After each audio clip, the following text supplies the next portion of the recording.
Welcome to M1 news. Karthika Pournami సందర్భంగా వరంగల్లోని శ్రీ భోగేశ్వర ఆలయంలో భక్తి శ్రద్ధలతో ప్రత్యేక పూజలు నిర్వహించారు. ప్రభాత వేళ నుంచి భక్తులు భారీ సంఖ్యలో ఆలయానికి తరలివచ్చి దీపాలు వెలిగించి మంగళహారతుల్లో పాల్గొన్నారు. భక్తుల చేత వెలిగిన వేలాది దీపాలతో ఆలయ ప్రాంగణం కాంతుల తారకమయంగా మారి అద్భుత దృశ్యాన్ని సృష్టించింది. భక్తి సంగీతాలు, వేద మంత్రాలు మార్మోగిన ఈ వేళ ఆలయం అంగరంగ వైభవంగా మెరిసింది.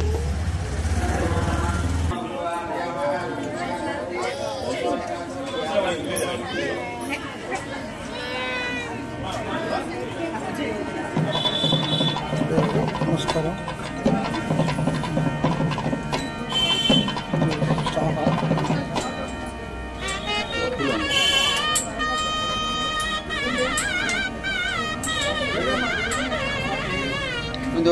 वयं दूर्वामस्तं देवानां धूमाग्रापयामि प्रत्यक्षदीपं दर्शयामि धूपदीपान् आगमनं समर्पयामि नैवेद्यं నూనె వేసేటోళ్ళు వస్తున్నారు.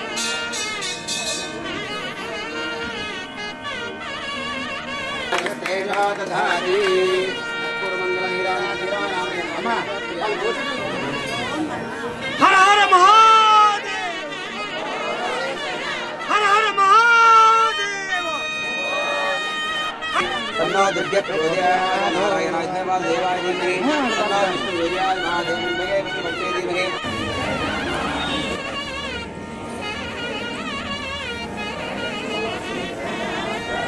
Hola, ¿cómo es?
Shri Bhogeswara దేవస్థానం మట్టవాడ వరంగల్. నా పేరు అనిల్ శర్మ, దేవాలయం అర్చకుణ్ణి.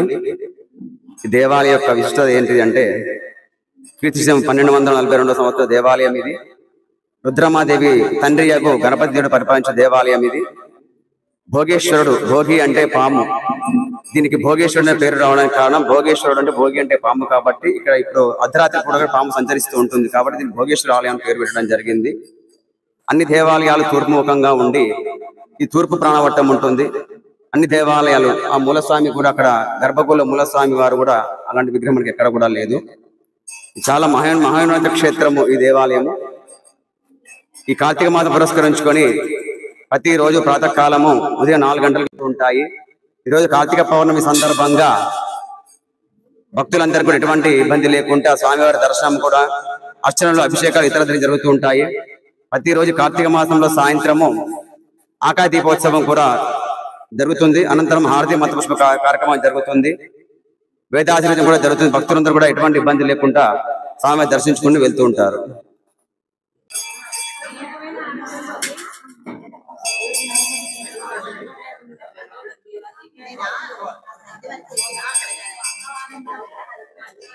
డివిజన్ మహిళా అధ్యక్షురాలు నేను.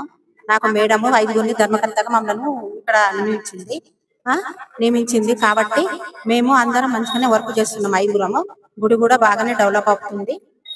ఇప్పుడు ఒక 10-15 సంవత్సరాలు అవుతుంది, మరి బాగానే డెవలప్ అవుతుంది. అనిలయ్య గారు వచ్చిన కాంచి బాగానే డెవలప్ అవుతుంది గుడి. కాకతీయ కాలన కాంచి గుడి ఉందండి. మేము ఇక్కడే పుట్టి ఇక్కడే పెరిగినాము. మేము పుట్టి 50 ఏళ్ళు అవుతుంది. 50 ఏళ్ళ బట్టి గుడి బాగా అభివృద్ధి అవుతుంది అండి. మేడం దీని గురించి కూడా మేడం బాగా చర్య తీసుకుంటుంది.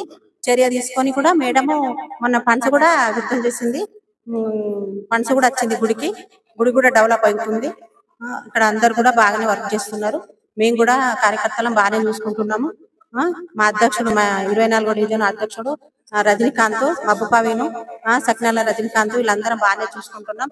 సురేష్, కార్పొరేటర్ సురేష్, అందరం బాగానే చూసుకుంటున్నాం. బాగానే డెవలప్ చేస్తున్నాం. మీరు చూస్తున్నారు కదండి ఎంతమంది వచ్చారు.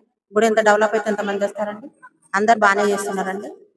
కాబట్టి ఇది వెనకటి నుంచి గుడి చాలా అంటే చాలా బాగా పుణ్యక్షేత్రం అన్నట్టు. 7 8 ఉన్నాయి అన్నట్టు లింగాలు ఎన్నో పుణ్యతరాలు ఉన్నాయి. లింగం విశిష్టమైనది ఇది గుడి. కాబట్టి బాగానే భక్తులు వస్తున్నారండి. బాగానే డెవలప్ అవుతుంది. మేడం కూడా గుడి కూడా శ్రద్ధ పట్టింది. మన మేడం 2 సార్లు వచ్చింది. నవీన్ అన్న వచ్చిండు, సార్ వచ్చిండు, అందరు వచ్చిండు. ఎంత డెవలప్ చేసిండు, చూసిండు, పోయిండు. మా మేడం కూడా బాగానే పనిచేస్తుందండి. కానీ మేము కార్యకర్తలను కూడా బాగానే పనిచేస్తున్నాం. ఏమన్నా తప్పుదారి రాస్తుంటే పేపర్లలో అవన్నీ అయితే నిజం కావండి. ఎందుకనంటే అవి తెలిసి ఒకటి తెలియకొకటి రాస్తున్నారు. కాబట్టి అవన్నీ అయితే నిజం కావు. రాసేటి అన్ని అయితే నిజం కావు. నా పేరు సురేష్ అండి, ఆలయ ధర్మకర్తను. ఈ దేవాలయం వచ్చేసి చాలా ప్రాచీనమైన దేవాలయం. కాకతీయ కాలం నుండి చాలా విశిష్టమైన దేవాలయం ఇది. ఈ కార్తీక మాసం పురస్కరించుకొని ఈ దేవాలయంలో భక్తులందరూ ఈ రోజు రావడం జరిగింది. కార్తీక దీపాలు పెట్టడం జరుగుతుంది. చాలా విశిష్టమైన దేవాలయం. మా ప్రధాన అర్చకులు అనిల్ శర్మ ఆధ్వర్యంలో అన్ని కార్యక్రమాలు మంచిగా జరుగుతున్నాయి. భక్తులు కూడా వాళ్ళకి ఎలాంటి సమస్యలు లేకుండా, ఎలాంటి ఇబ్బంది లేకుండా మేము మా ధర్మకర్తల మండలి అందరం వాళ్ళకు సహకరిస్తున్నాము. 21వ తారీఖు రోజు కార్తీక మాసం రోజు కార్తీక మాసం పురస్కరించుకొని కళ్యాణం కూడా జరుగుతుందండి. 21వ తారీఖు నవంబర్ 21.